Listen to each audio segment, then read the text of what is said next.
hasta el 6.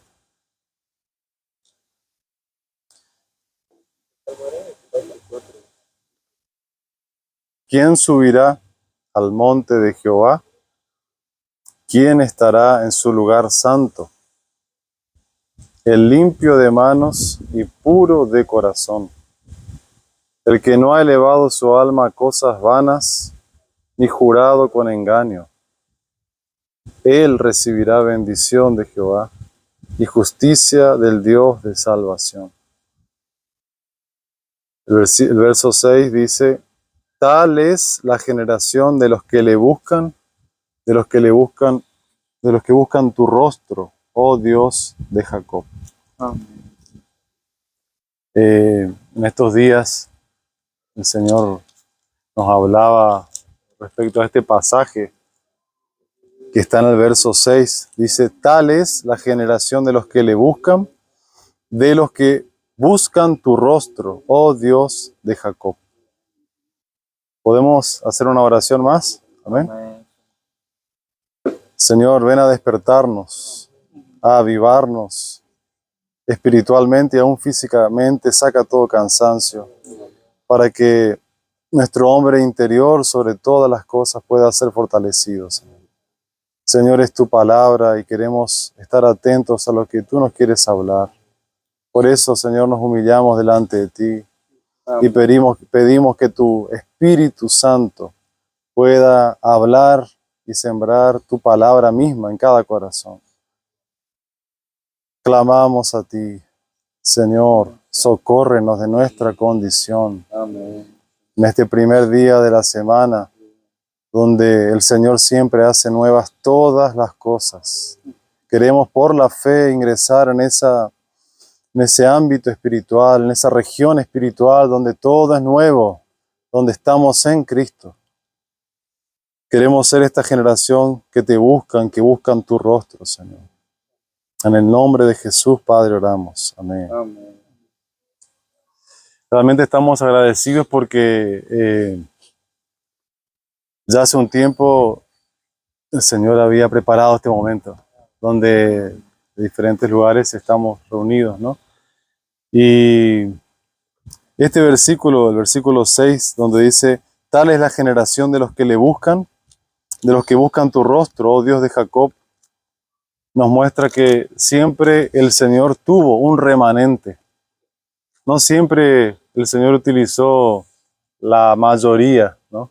Siempre a lo largo de la historia el Señor fue llamando un remanente fiel.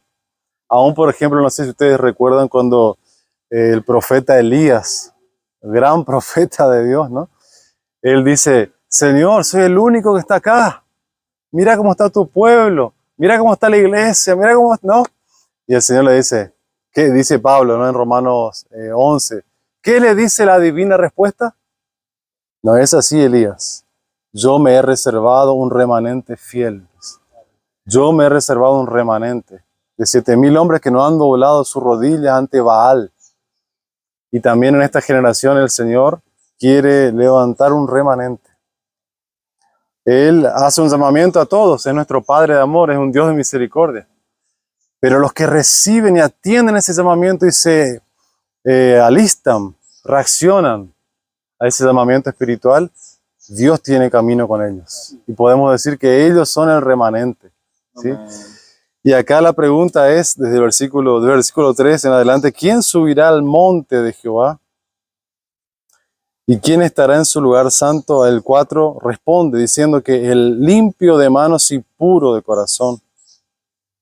Entonces, también recordando Mateo 5, dice que el Señor, cuando comienza su ministerio, había una multitud de gente, ¿no? De gente que querían cosas de Él. Por ahí cosas, alimento o otras cosas, ¿no? Dice que el Señor, al ver la multitud, en Mateo 5:1 dice, ¿no? Sube al monte, ¿no? Pero ¿quién le siguieron? Sus discípulos le siguieron. Dice, solo sus discípulos le siguieron. ¿Quiénes son los discípulos? No son parte de la multitud, sino los que quieren algo más de Cristo. Y estos son los que hacen parte de tal es la generación de los que le buscan. Estamos acá, ¿por qué o para qué? porque queremos de Él. ¿Pero qué queremos de Él? Como dice la palabra, los que buscan su rostro. Por ejemplo, ¿qué sería buscar el rostro de alguien? Es buscar la amistad, el compañerismo, ¿no es cierto?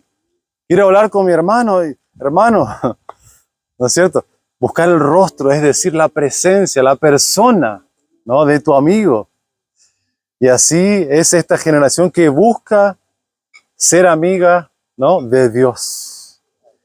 Hermanos, rápidamente, en Lucas podemos encontrar claramente en la palabra a una generación que tenía esta característica. En Lucas capítulo 1, hermanos, si quieren acompañarnos, fíjense en qué tremenda es la palabra del Señor, hermano. Cómo debemos amar su palabra, conocer la Biblia, jóvenes, amén. Amar al Señor porque Él está viniendo. Como decía el hermano ayer, ¿cuántas cosas lícitas hay que nos quieren desviar? Lícitas, no ilícitas, lícitas, ¿no? De trabajo, de estudio, de esto y de aquello. Y al final pasa la semana, el día y, ¿no? ¿Y cuánto de Cristo estamos ganando conociendo a nuestro bendito Rey? Y aquí, fíjense en Lucas, capítulo 1, en el versículo 5. A partir de ahí podemos, en los capítulos 1 y 2, y está bueno esto que después puedan leer también. Como el hermano nos decía, ¿no?, de poder en esta semana leer, estudiar el libro de Hebreos, que es tan rico. También que podamos en esta semana leer el capítulo 1 y el 2 de Lucas. ¿Por qué? Porque aquí encontramos claramente a esta generación que le ama, que le busca. Y fíjense en que ya en el capítulo 1, que decía en el versículo 5, fíjense en lo que dicen. Hubo en los días de Herodes, rey de Judea, un sacerdote llamado Zacarías, de la clase de Abías. Su mujer era de las hijas de Aarón y se llamaba Elizabeth. Presten atención al versículo 6, que es tremendo lo que dice. Ambos eran justos delante de Dios y andaban irreprensibles en todos los mandamientos y ordenanzas del Señor. Aquí encontramos al primer personaje de esta generación, que es Zacarías. Zacarías dice que era un sacerdote, es decir, un siervo del Señor que servía en la casa del Señor, ¿sí? Pero también encontramos a su esposa, que dice que era de las hijas de Aarón, es decir, que estaba relacionada al sacerdocio también. Pero lo más importante aquí en el versículo 6 dice que ambos, qué rico esa palabra, ¿no? Ambos eran justos. Delante de los hombres, dice ahí. ¿Qué dice ahí? Delante de Dios. Es decir, no estaban engañando o fingiendo algo. Dios sabía quiénes eran. Ellos eran justos delante de Dios y andaban irreprensibles en todos los mandamientos y ordenanzas del Señor. Ellos tenían un vivir irreprensible. La palabra irreprensible significa que no podemos reprender. O sea, reprender es decir, fallaste en esto, tenés este defecto, este error. Pero ellos no, eran irreprensibles. Eran justos delante de Dios y eran irreprensibles. ¿En qué?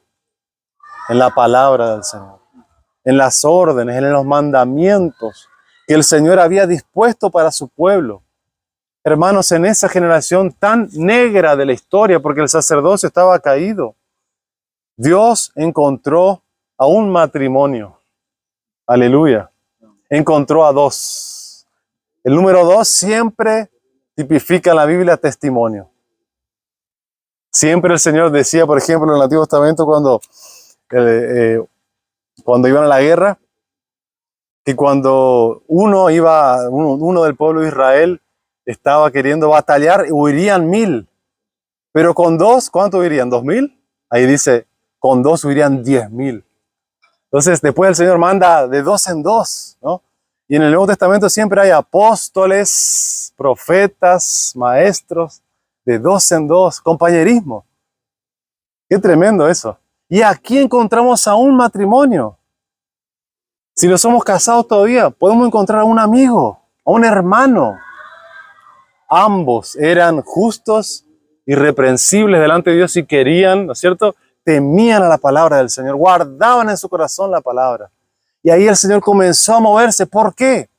Este matrimonio, hermanos, fue tan importante en la historia del pueblo de Israel porque dice que esta mujer, Elizabeth, era estéril, ya ancianos, ¿sí? Los dos ancianos, pero ella quería tener hijos y no podía, era estéril, muy probablemente parecido a Abraham y Sara, ¿no? La historia. Y después dice, lean el contexto, hermano, lean estos capítulos, son tan ricos, tan tremendos, tan llenos de vida, tan llenos de riquezas espirituales que nos pueden curar el corazón, mi hermano. Amén. Tu corazón de adolescente, tu corazón de joven nos pueden sanar. ¿Por qué? Porque la palabra tiene ese poder para sanarnos, para fortalecernos, para curarnos. Y dice que este matrimonio eran viejitos y Zacarías servía. Y un ángel se le aparece y él no cree lo que dice el ángel. Dudó en su corazón. Y por ello él queda mudo un tiempo, no 9 meses. Pero lo más importante es que, dice, cuando el Señor encontró en ellos una base sólida para poder cumplir su voluntad. Muchas veces Dios quiere hacer su voluntad en nuestras vidas, pero nosotros no le damos el fundamento o la base. Zacarías significa Dios recordó. Y Elizabeth significa juramento de Dios. Fíjense en qué rico como con el Espíritu Santo une, ¿no? Porque los nombres tienen un significado tremendo. Entonces, si unimos los dos nombres, ¿no? Dice Dios o Yahvé, ¿no? Jehová se ha acordado ¿de qué? De su juramento. ¿Cuál era el juramento o la promesa del Antiguo Testamento? La más elevada, ¿cuál era? Que la Virgen concebiría, ¿no es cierto? Y daría, ¿no es cierto?, a luz un hijo. Y llamarás Emmanuel, ¿no? Esa era la promesa del Antiguo Testamento que todos aguardaban, todos sabían que un día el Mesías iba a llegar, el Salvador, el Cristo, la esperanza de Israel. Pero no encontró en los sacerdotes de aquella época, en los sumos sacerdotes ni en el pueblo. Encontró en un matrimonio simple, que dicen que para que Zacarías pudiera estar ahí en el servicio, tenían que echar suertes. Y dice que eran tantos sacerdotes, superaban el número de 1000 de sacerdotes. Y justo le tocó en suerte a Zacarías. ¿Por qué digo esto, hermanos? Dios eligió este matrimonio para concederles ¿a quién? A Juan el Bautista, o el que bautiza. Entonces fíjense, si unimos los 3 nombres, Zacarías, Elizabeth y Juan, no es en vano esto, ¿no? Porque tiene un significado.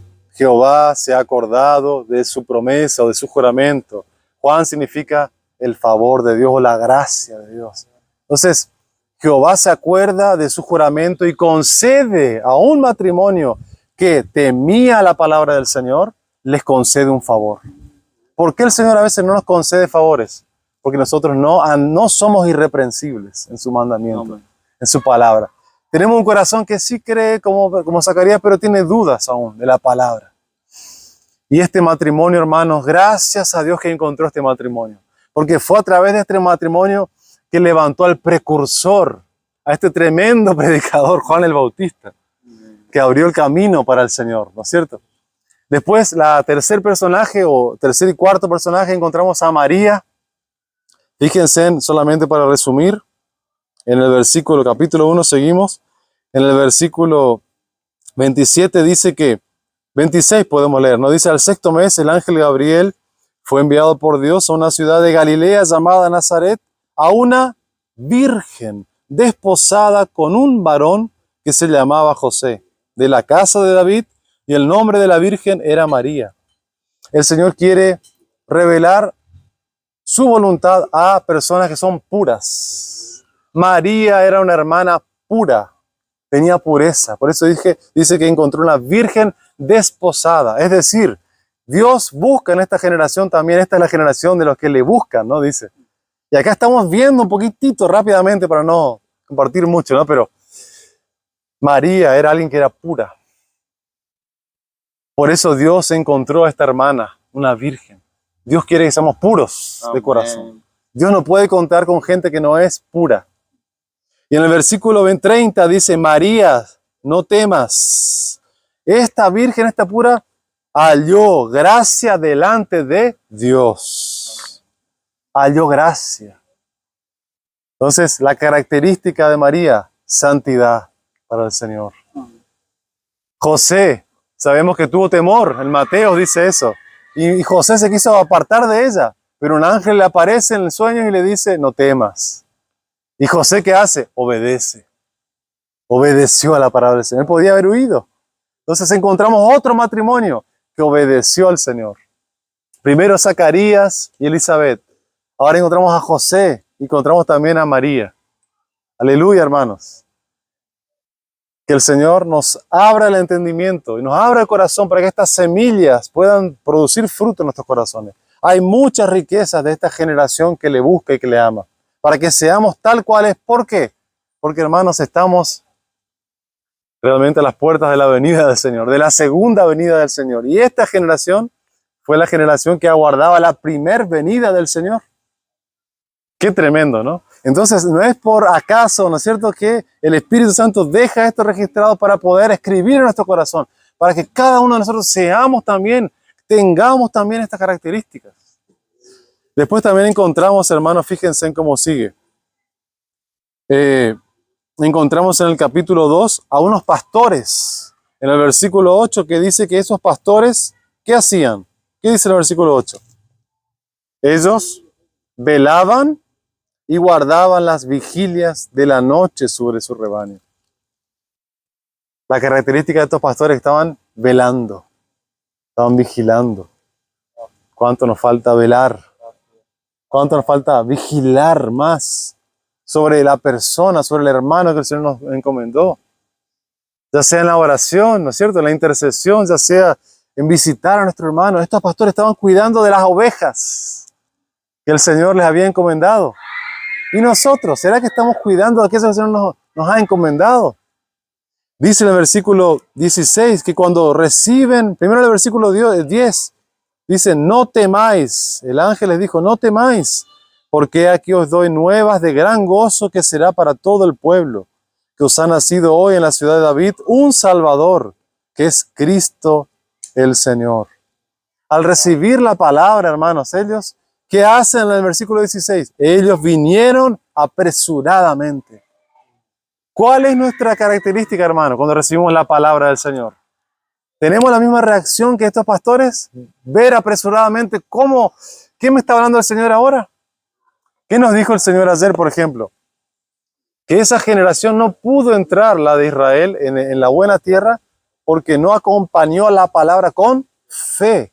No mezcló, no revolvió, no preparó con su fe. Es decir, sí, esta palabra yo conozco, ya me habló otro día, ya escuché, no es para mí, es para mi hermano.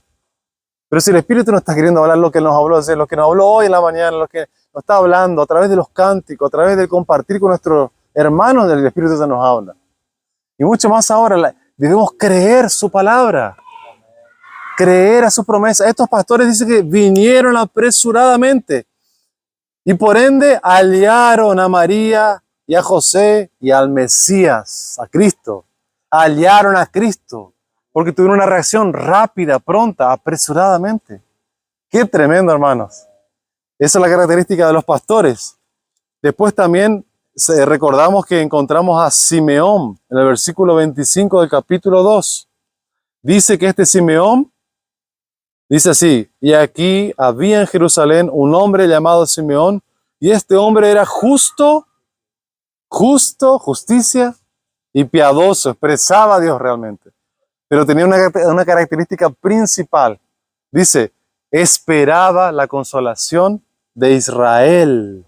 Y el Espíritu Santo estaba sobre él. ¿Cuál era la consolación de Israel en esa época? Aguardar por el Mesías. Y sigue diciendo que él era anciano ya, pero él había recibido la promesa de Dios que antes de que parta para con el Señor, es decir, antes que muera, ¿no?, físicamente, él iba a ver al Mesías. Y por causa de que él creyó a la promesa del Señor también, él dice que en el versículo 30, en el versículo 28 dice, él le tomó en sus brazos y bendijo a Dios diciendo, ahora, Señor, despides a tu siervo en paz conforme a tu palabra, porque han visto mis ojos tu salvación.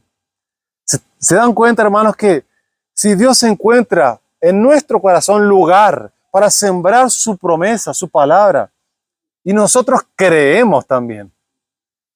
Podemos encontrar Cristo, podemos encontrar su camino, su voluntad, sus mandamientos, ser irreprensibles. Qué tremendo, hermanos. Y también por último ahí encontramos a Ana, profetisa, que dice que era una viuda en el versículo 37, que hacía 84 años, era muy anciana, no se apartaba del templo, sirviendo de noche y de día con ayunos, y ésta, presentándose en la misma hora, daba gracias a Dios y hablaba del niño a todos los que esperaban la redención en Jerusalén. Entonces, qué tremendo, ¿no, hermanos? Acá encontramos primeramente a Zacarías, a Elizabeth, después a José, a María, a los pastores y por último a Simeón y a esta hermana Ana, que ellos anunciaban a todos los que esperaban las promesas. Entonces, el Señor desea de nuestra generación también. Nosotros hoy vivimos, hermanos, la condición de la Odisea, de una de las últimas iglesias de Apocalipsis, donde dice que la condición de esa iglesia ya era tibia. ¿Y por qué era tibia? Porque era una iglesia que tenía el corazón dividido. Es decir, no era ni fría, ¿no es cierto?, ni caliente, ¿no? Entonces era tibia, es decir, amaba a Dios, pero amaba esto y aquello y la otra cosa y esto, y su corazón estaba totalmente lleno de grosura, ¿no? De voz de cosas. Entonces, también encontramos que en los últimos tiempos hay un remanente de Filadelfia, que dice que tenía poca fuerza. Y yo quería solamente concluir con esto, ¿no? Esta generación de los que le buscan al Señor, la característica principal de todos estos personajes que citamos, que sería tan bueno que podamos leer y estudiar y comer, ¿no?, la palabra, estos dos capítulos, ¿no? Pues son muchas las riquezas del Señor. Ellos eran pobres de espíritu.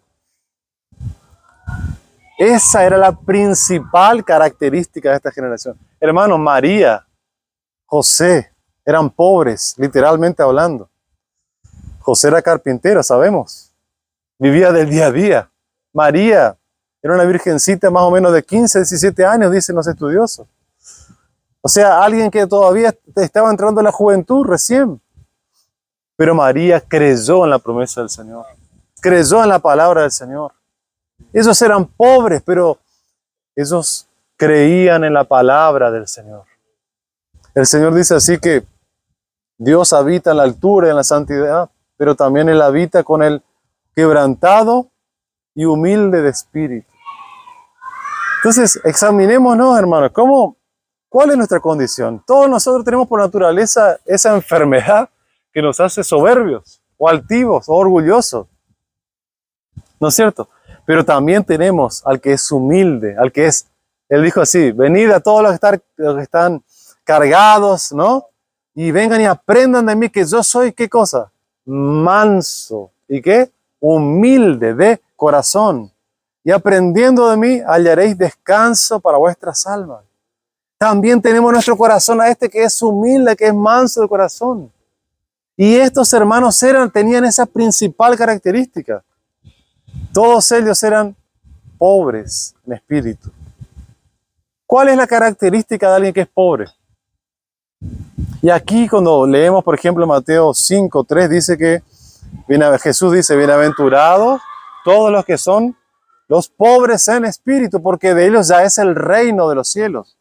Entonces, la esfera del reino es para aquellos que son humildes, pobres. Y la característica principal de alguien pobre es que tiene necesidad y carencia de pedir al otro. Ya vieron esos mendigos, ¿no es cierto?, en la calle, por ahí, o personas tan humildes, tan pobres que lo único que pueden hacer es pedir misericordia. Dios desea que la última generación, que no es toda la generación de los que somos cristianos en general, solamente el remanente tenga esa característica. ¿Por qué? Porque piden misericordia del Señor. No son nada en sí mismos, sino son carentes, son dependientes del Señor.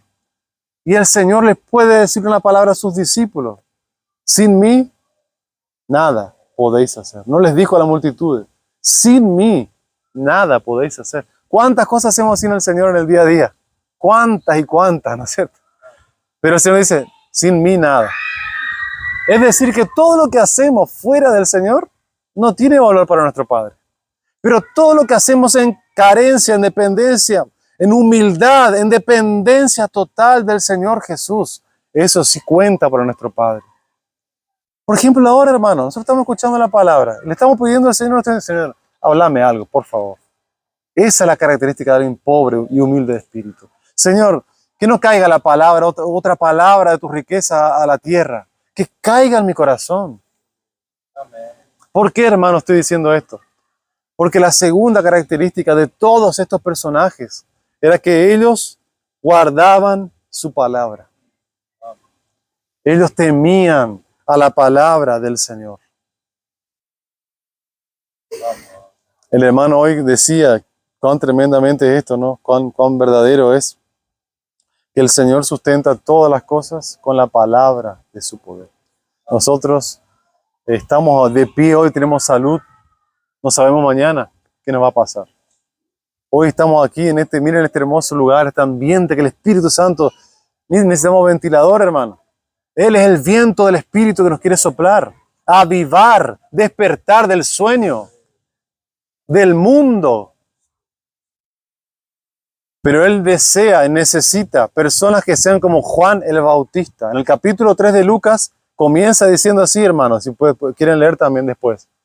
Que había, por ejemplo, estaba Herodes, estaban los principales sacerdotes, ¿no es cierto? Y nombra a cada uno de la clase política de esa época, la clase religiosa, pero dice que vino la palabra a Juan en el desierto.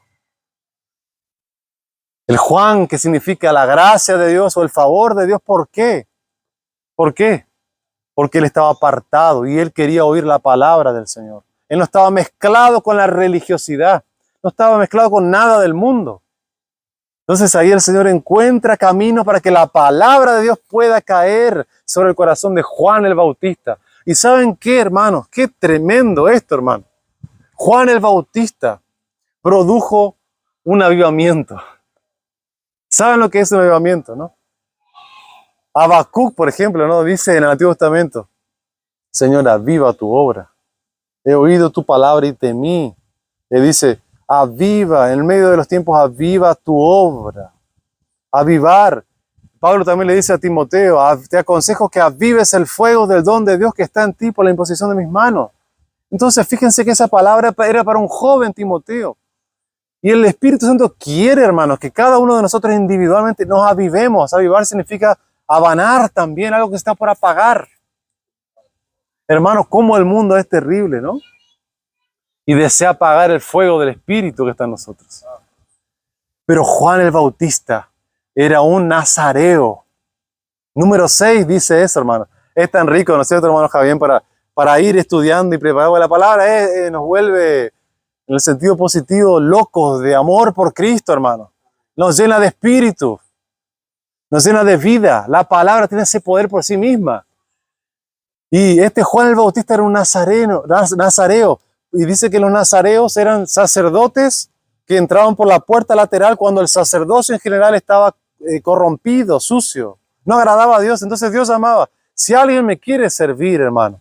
Si alguien se quiere consagrar a mí, dice número 6. Si alguien se quiere dedicar a mí. Si alguien, Jehová está diciendo esto, el Señor decía en el Antiguo Testamento. Si alguien tiene un corazón para mí, entonces yo le abro la puerta lateral para que sea un nazareo. Era como si fuese un sacerdote que se dedicaba al Señor. ¿Cuáles eran las 3 principales características? Una de ellas dice que no se podían acercar a los muertos. Si moría algún familiar cercano, no podía tocar la muerte. Tremendo esto, porque cuántas cosas de muerte hay hoy que nos afectan y nosotros comemos la muerte también, ¿cierto? Vamos, miramos cosas inadecuadas, oímos cosas inadecuadas y son muertes. Pero un nazareo no se podía contaminar porque dice que se dedicaba al Señor, no a otra cosa, al Señor. La otra dice que no podía beber nada absolutamente que tenga vino, o ni vinagre de vino, es decir, el vino siempre tipifica la alegría pasajera mundana. Número 6, si quieren leer después. ¡Qué tremendo eso! ¿Cuántas veces ayer compartíamos, no es cierto, hermano, a la noche? ¿Cuántas veces nos relajamos y miramos un partidito de fútbol un poquitito? Y parece que es algo bueno, lícito, pero por ahí nuestro corazón ya empieza y pasamos mucho tiempo y por ahí el Espíritu Santo dice, ya pasaste mucho tiempo mirando esto que parece que es bueno, pero después, ¿no? Una novela, la hermana, no sé, cada uno sabe. ¿No es cierto, hermano? Dice que los nazareos que se dedicaban al Señor, ¿no? No podían beber nada, ni un poquito. Qué tremendo es. Y la tercera característica está en diferentes órdenes, estoy citando de memoria nada más. La tercera característica, una de ellas era que se tenían que dejar crecer el cabello. La Biblia dice que para un hombre dejarse crecer el cabello es deshonroso. Es decir, que a estos nazareos no le importaba llevar la deshonra para la religión. O sea, no les interesaba qué opinen los hombres, porque ellos estaban dedicados. Todo su ser era integral para el Señor. ¿Será que el Señor nos llamó también a nosotros? ¿O será que nosotros fuimos llamados a participar de una religión nada más? Hermanos, que podamos reaccionar, hermanos. Amén. Porque el Señor no cuenta con todos. El Señor llama a un remanente, hermanos. En Hebreos, en el capítulo 9, dice que el Señor vino por primera vez para derrotar al pecado, pero va a venir por segunda vez para buscar a los que le esperan. O sea, esta generación, este remanente le espera al Señor. Y esa era la característica de estos hermanos, esperaban que venga el Mesías. Hermano, ¿será que nosotros estamos esperando que venga el Mesías, el Cristo ahora? ¿O pues creemos que vamos a tener 40 años de vida todavía? Hermano, por favor, en el nombre del Señor, yo profetizo que el Señor está viniendo realmente. Y Él va a venir para nuestra generación. Va a venir para nuestra generación. ¿Saben por qué? Porque el Señor prometió esto. Cuando veáis la higuera tipifica a Israel, que vuelve a su tierra, no pasará de esa generación. ¿Saben cuántos años ya pasó de esa generación? 75 años, va a cumplir en mayo, 14 de mayo Israel. ¿No es cierto, hermano? Dice en Salmos 90, creo que es, si mal no recuerdo, que una generación tiene de 70 a 80 años. Entonces, estamos ya en el final de una generación, de esa generación de la higuera de Israel, que ya está en su tierra. Porque prácticamente casi después de 2000 años no volvía a su tierra. Y justamente en el año 1945 volvió a su tierra, los israelitas, a ser una nación. Hermanos, es nuestra generación. Eso nos tiene que llenar de alegría, de esperanza, de fe, de gozo. ¿Por qué? Porque debemos ser como Juan el Bautista. Fíjense rápidamente, hermanos, en Lucas 3. Miren, por favor, este versículo.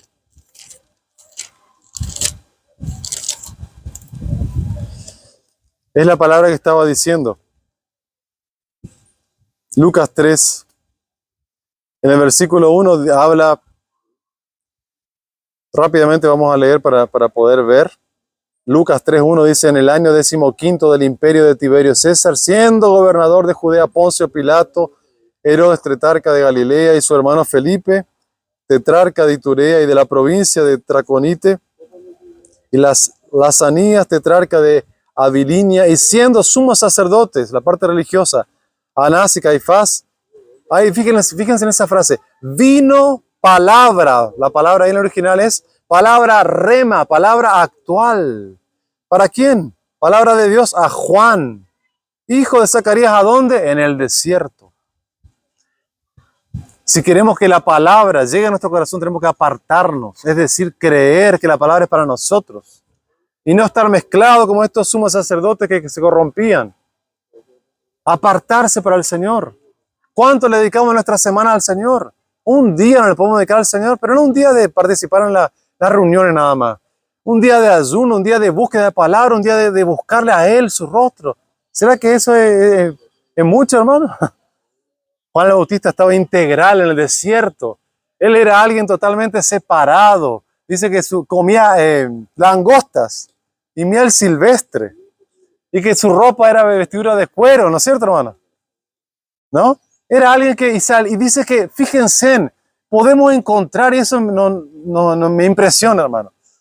Él Fue al desierto, ahí dice, y fue él por toda la región continua del Jordán, predicando el bautismo de arrepentimiento para perdón de pecados.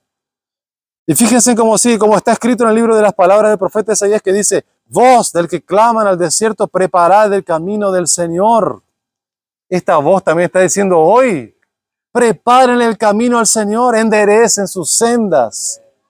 En el versículo 5, todo valle, todo lo que es aplanado, que se rellene. ¿Cuánto nos falta? Es Cristo, que Cristo se rellene en nuestra vida. Y se bajará todo monte, toda altivez nuestra, todo orgullo, todo monte y collado que se baje. Y que los caminos torcidos, hermanos, sean enderezados. Y los caminos ásperos allanados. Y ahí dice en el 6, y verá toda carne la salvación de Dios. Termino con esto, hermano, para no extenderme. Juan el Bautista produjo un avivamiento. Todos salían de Israel al desierto para escuchar qué decía ese predicador. ¡Qué tremendo! ¿Será que usted, hermano, en su familia puede producir ese avivamiento? Sí puede, porque el Espíritu Santo está en usted, hermano. En su grupo de jóvenes, ¿será que usted puede producir? Claro que sí puede producir. Siendo lleno del Espíritu Santo, como Juan el Bautista. Un solo hombre produjo un avivamiento, produjo un terremoto espiritual. ¿Para qué? Para que llegue el rey. Le preparó el camino al rey. No sé si sabían, hermanos, que ahora en Estados Unidos está habiendo un avivamiento. Por ahí vieron las noticias, ¿no? La facultad. En la facultad, ¿no es cierto?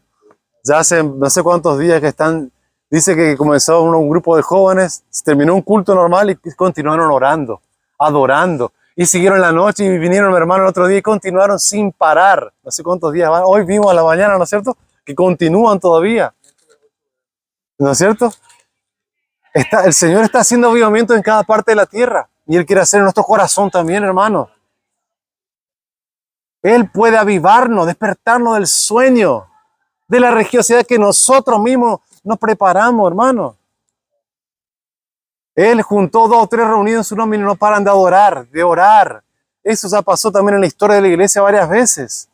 Recuerdo una vez que un hermano decía que estuvieron 6 horas partiendo el pan y los hermanos se arrepentían. Imagínense en eso, hermano. Y nosotros a veces cantamos nuestros 3, 4 himnos y ya está, y listo. ¿No es cierto, hermano? Yo también que toco, ¿no es cierto? Es así, hermano. Pero el Espíritu Santo por ahí quiere hacer cosas diferentes. Quiere despertarnos del sueño. ¡Qué tremendo, hermano! Juan el Bautista produjo en el momento ¿para qué? Para que entre el Rey. Los avivamientos son para que Cristo reine en nuestro corazón.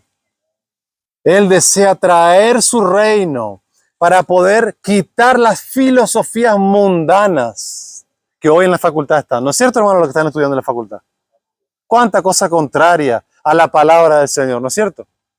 Cuántas ideas mentirosas, ¿no? Entonces, si queremos ser realmente este remanente, tal es la generación de los que le buscan, de los que buscan su rostro, de los que le quieren agradar, los que le aman. Hermanos, dice así en Proverbios 8, busque después el versículo. Yo amo a los que me aman. Yo amo a los que me aman. ¿Cómo está nuestro amor por el Señor, hermano? Poco, bueno, entonces poco también vamos a recibir. Pero si usted se dedica, se consagra, se arrepiente, se humilla, Él le va a amar más. Y le va a dar más de su riqueza y de su provisión en todo sentido, hermano. Para que le busquemos a Él, porque el Padre tiene solo un propósito. Que nosotros seamos esta novia de Cristo, que le amemos, que seamos esta compañera de Cristo, del Rey. Nosotros vamos a encontrar sentido, mi hermano adolescente y joven, cuando le servimos al Señor, nada más. El mundo nos va a chupar como una naranja, va a sacar toda la juventud y después nos va a tirar a la basura. Es así, hermano. Es mentira ese mundo, ese cosmos, un maquillaje, una mentira. El mundo pasa, dice. El mundo pasa, dice. Y dice que el amor del Padre no está en los que aman al mundo, pero el que hace la voluntad de Dios permanece para siempre. El que crea la palabra de Dios, hermano. Termino con esto, hermano. Vengo diciendo, pero me quema en el corazón, hermano. Necesitamos amar la palabra del Señor. Hermano, necesitamos conocer la Biblia, mi hermano. No lo que nos dice nomás en la reunión el hermano. Amar la palabra. ¿Por qué? ¿Por qué el Señor eligió estos 66 libros? Investigar. ¿Por qué? conocer profundamente a Cristo. La palabra, Dios el Padre nos dejó su palabra bendita para que conozcamos a esta persona bendita que es Jesús, nuestro Salvador, pero no solamente el Salvador en la cruz, el que nos está salvando ahora en este momento. Él nos está salvando a nosotros. Podríamos estar en otro lugar, hermano, pero nos está salvando el alma. Ayer el hermano decía que la salvación del alma es todos los días. Tremendo, hermanos. Que podamos amar la palabra, hermanos. Yo anoté tantas cosas para compartir, ¿no? Pero el avivamiento de Juan el Bautista llevó al arrepentimiento. Y Él nos quiere llevar al arrepentimiento, hermanos. Arrepentirse es cambiar de mente, pero también es cambiar de corazón. Porque cuántas cosas hay en nuestro corazón que no le dejan que el rey reine. Él es rey manso y humilde de corazón. Él es manso y humilde de corazón. Él es caballero, no va a venir, no va a hacer nada sin que nosotros le permitamos. Él nos habla, ¿no es cierto? Los hermanos nos exhortan, nos invitan todos los días por mensaje. Vamos a reunirnos a la reunión, hermano, ¿no es cierto? Vamos. Él nos habla a través de los hermanos. Y nosotros, hermanos, ¿cómo está la condición de nuestro corazón? Él quiere que nos arrepintamos. Arrepentirse es cambiar profundamente, pero es arrepentirse de lo que somos. No de lo que hacemos, no de lo que somos. Es tremendo, mi hermano, esto. Humillarnos delante del Señor. Hoy los cánticos nos decían, ese cántico, Iván, ¿no es cierto? En la mañana. Sanaré vuestra tierra, ¿te acordás? Sanaré vuestra tierra. Él quiere sanar la tierra de nuestro corazón. Él quiere sanar. ¿Será que nosotros le permitimos o le decimos, basta, Señor, ya está? Hasta acá nomás, Señor. Él es un rey manso y humilde de corazón que entra en Jerusalén, su tierra que era de Él, la ciudad del rey Jerusalén. Pero Él entra, no en caballo ni en carroza. Hermano, Él entra sentado en Mateo 21, en un pollino. Y Él dice así cuando va a pedir al pollino. Dígale, manda a 2 discípulos, y dígale al dueño del pollino. El Señor le necesita. Nosotros somos como ese pollino también, hermano. Somos burros de naturaleza, hermano. Somos insignificantes. Esa es la generación de los que lo aman. Pobres. Pobres, hermano. No somos caballos impetuosos, no tenemos fuerza. Esa era la característica de Filadelfia. Pobres. Poca fuerza tenían, pero tenían 2 cosas. ¿Cuáles eran?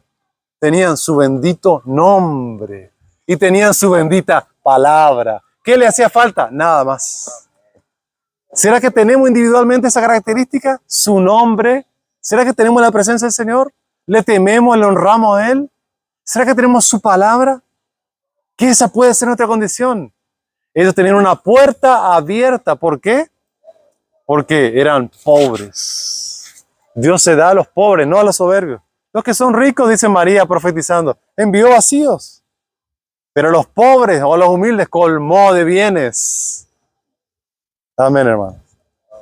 Que el Señor nos dé temor y que podamos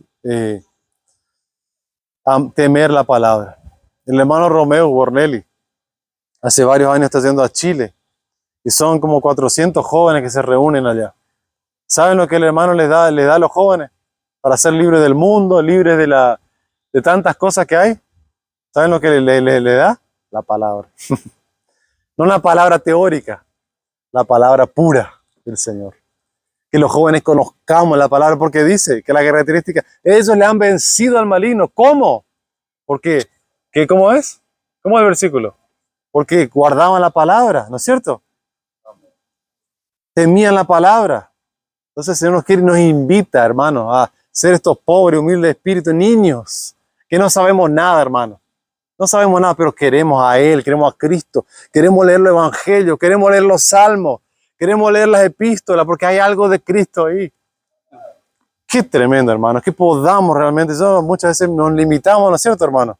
Con nuestra carencia de transmitir el encargo del Señor, ¿no? A veces nos quema el encargo, pero no sabemos transmitir, ¿no? Pero solo la palabra nos va a salvar, hermano. Temer la palabra. Hoy hablamos con Mati. Servir en la iglesia. Él está aprendiendo a tocar la guitarra.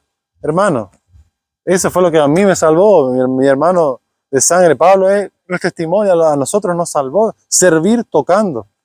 En la adoración, sí. No invitaban del mundo tantas cosas, pero yo tenía que estar ahí obligatoriamente, no es porque yo quería.